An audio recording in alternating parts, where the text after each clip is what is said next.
فَقِيلَ ثُمَّ أَيْ. Then they asked the Prophet sallallahu alaihi wasallam, and what else? Then the Prophet sallallahu alaihi wasallam said, Hajjum mabrur, for you to perform an acceptable Hajj. That is the third most meritorious deed in the sight of Allah, for you to perform an acceptable Hajj. Give thanks and praises to Almighty Allah, Lord of the worlds, the most compassionate, the most merciful.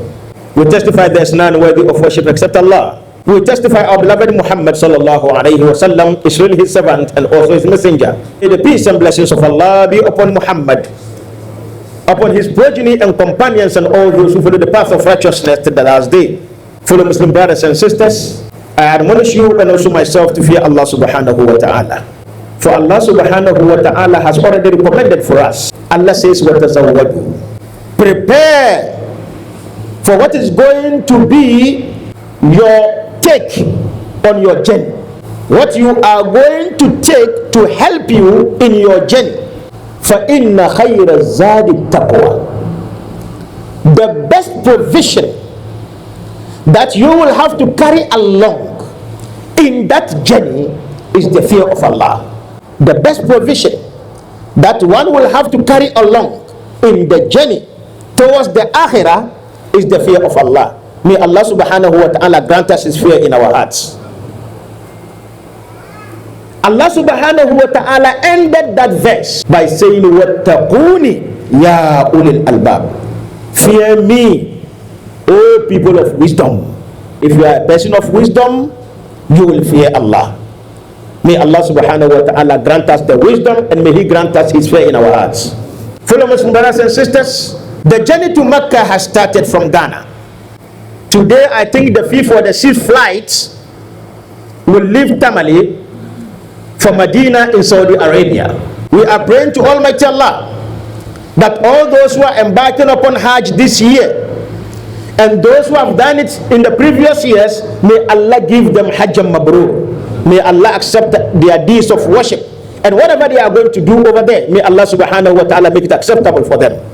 Fellow Muslim brothers and sisters, the Hajj is a pillar in Islam. It is one of the 5 pillars of Islam, and it is obligatory on those that Allah subhanahu wa ta'ala has given the capability to embark upon it. When you are capable, Allah says, then it is obligatory upon you to perform Hajj. In a hadith that was narrated by Ibn Abbas and also Abu Huraira, which was transmitted by Imam Muslim, Abu Hurairah radiallahu anhu said, the noble Prophet Muhammad sallallahu alayhi wa sallam gave a sermon, and in that sermon he said, Ayyuhan nas, O mankind, qad faradallahu alaykumul hajja fahujju. Indeed, Allah has prescribed Hajj. It has become obligatory upon you, so embark upon Hajj. Faqala rajulun, and a man said among the congregation, Akullu amin ya Rasulullah, are we going to embark upon the Hajj every year? That the Muslims should embark upon the Hajj every year? Is that how we are going to do it? Fasakat. Then the noble Prophet sallallahu alaihi wasallam kept quiet, and the man repeated the question 3 times. Then the noble Prophet sallallahu alaihi wasallam said, Law qultu na'am la wajabat. If I had answered yes, it have become compulsory upon you, each Muslim, to perform it every year. That is why I didn't say yes, so that it will be compulsory upon you once in your lifetime. If it had become compulsory each year, every Muslim will have to go there, you wouldn't have been able to do it.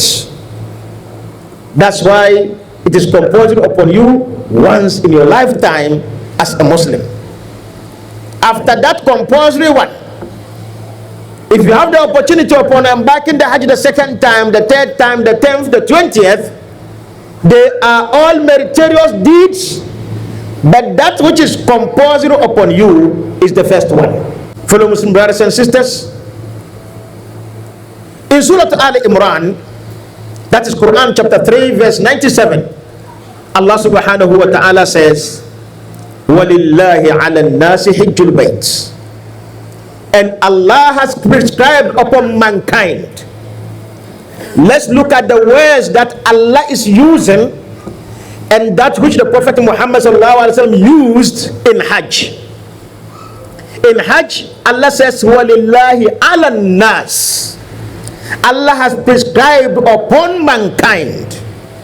And when the Prophet ﷺ was going to talk about it, he said, in ayyuhan nas, inna Allah qad farada alaykum al-hajja. O mankind. He didn't say, O Muslims. In all the verses of the Quran where the Hajj was mentioned, Allah did not say, O Muslims. He did not say, O believers. In all those verses, he said, An-nas, mankind. For us to know that that house in Mecca, the Kaaba there, Allah subhanahu wa ta'ala built it as a house for entire humanity to go there and worship. That is why when Allah is talking about that place, he always uses An-nas. He doesn't use Ya ayyuhalladhina amanu. He uses An-nas, entire humanity. Even in building the Kaaba, Allah says, Inna awwala baytin wudi'a lin-nas lalladhi bi Makkah. The first abode of Allah, the first house of worship that Allah subhanahu wa ta'ala has given to mankind is that house in Mecca. And so the Kaaba is for all of us as human beings to go there and worship. But why is it that others cannot go there? Because they are yet to become Muslims. Because you cannot go there when you associate other beings with Allah. You will have to be a carrier of Tawheed, saying La ilaha illallah before you go to Mecca. Because over there, it is a house that is sacred. It doesn't need any filth. It doesn't need any shirk. Someone who associates other beings with Allah is not invited there. That is why the non-Muslims cannot go there.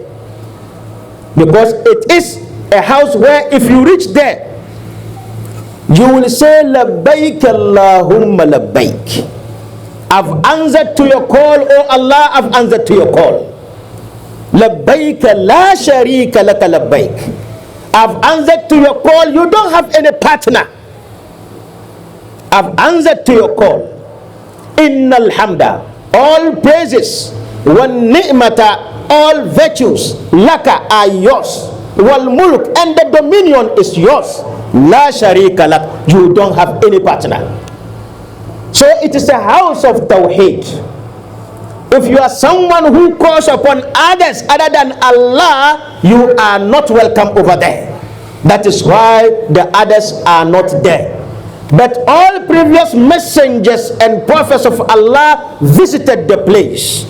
Moses was there, Jesus was there, David was there. All of them were there because they were all Muslims.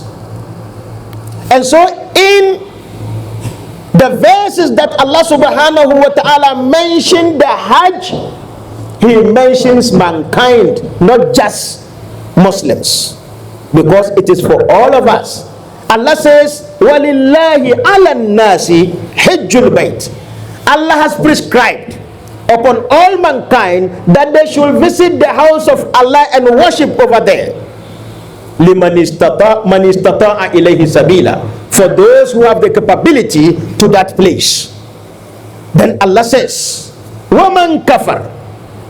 But those who are not gracious to Allah, those who show ingratitude to Allah, Allah has given them the ability and capability, but they say they can't. فَإِنَّ اللَّهَ غَنِيٌّ عَنِ الْعَالَمِينَ. They should know that Allah is self-sufficient from everybody in this world. If you go there, it's for your own good. If you don't go, you did not cheat Allah, you are cheating your own self. Fellow Muslim brothers and sisters, Hajj, as we said, is a pillar in Islam. And it's one of the most meritorious deeds of worship that one will embark upon. Imam al-Bukhari and Muslim both reported through the narration of Abu Huraira that somebody asked the noble Prophet Muhammad sallallahu alayhi wa sallam, Ayyul amali afdal, which is the most meritorious deed of worship. something that when you do, you will have a lot of reward. Which is it? Then the Prophet sallallahu alaihi wasallam said, Imanun billahi wa rasuli. For you to believe in the oneness of Allah, that you are going to worship Him alone, you are not going to associate any partners with Him, and also believe in the messengerhood of Prophet Muhammad sallallahu alaihi wasallam. If you have this belief, this is the most meritorious deed. Qila thumma ay. Then they asked, then after that, what else? Then the Prophet sallallahu alaihi wasallam said, al jihadu fi sabilillah. To strive in the cause of Allah. To strive in the cause of Allah means to sacrifice your wealth, sacrifice your life for the sake of Allah. Not for the sake of anything that is worldly. Not for the sake of you becoming president. Not for the sake of you becoming a chief. Not for the sake of you getting a land. Not for the sake of some money. But you are sacrificing your wealth. You are sacrificing your life for the sake of Allah, so that Allah's will be what will be done on earth. That is jihad fi sabilillah. That is the second most meritorious deed in the sight of Allah subhanahu wa ta'ala. Qila thumma ay. Then they asked the Prophet sallallahu alaihi wasallam, and what else? Then the Prophet sallallahu alaihi wasallam said, Hajjum mabrur. For you to perform an acceptable Hajj. That is the third most meritorious deed in the sight of Allah, for you to perform an acceptable Hajj. Hajj that you have done it with clean wealth, with clean money, and you did it correctly as Allah has taught us, as the Prophet ﷺ has demonstrated. You also went and did same, then you are going to have a very big reward. May Allah subhanahu wa ta'ala give us all of us the means to embark upon Hajj. Fellow Muslim brothers and sisters, our mother, the mother of believers, Aisha radiallahu ta'ala anha, the wife of the noble Prophet Muhammad sallallahu alayhi wa sallam, she jealoused men who embark upon jihad as to the quantum of reward that Allah subhanahu wa ta'ala gives them whenever they go and sacrifice their life for the sake of Allah. Then she asked the noble Prophet sallallahu alayhi wa sallam, she said, O Messenger of Allah, Aral jihada afdalul a'mal. I can see that jihad is one of the best and most meritorious deed of worship. Afala nujahid. Why won't we the women also embark upon the jihad? Then the Prophet ﷺ said, La, no, for you the women, don't go there. Lakin, but for your sake, you the women, after jihad, the best jihad for you is what? Hajjul mabrur, an acceptable Hajj. When you go to Hajj, you walk these long distances. You meet people, you are tired, but you can't stop, because it is in Hajj that you will get that experience. Yes, you will be tired, but when you look in front of you, you will find people who are older than you, they are going. When you look behind you, you find people who are older than you, they are moving. You can't stand, then you also move. It is in Hajj that you will find that. Sometimes you'll be tired, you are not even aware you are tired. All what do you call, beneath your feet will be hurting, but you can't stop. Just like one, what do you call it, a musician said, Wallahi baby, I want to move like a soldier. Yes, you reach somewhere in Hajj, you are so tired, but you can't stop. Sometimes you look somebody and the person is just holding a stick. An old lady, an old man, just holding a stick and moving and moving. Then you, the younger one, say, hey, if this old man is going, let us move. Then you continue going. And so when a woman goes through that religious duty and she comes out, Allah will give her the reward of someone who has embarked upon jihad and has come back. Fellow Muslim brothers and sisters, the noble Prophet Muhammad sallallahu alaihi wasallam says, Al-Hajjul Mabrur laysa lahu jazaa'un illa al-Jannah.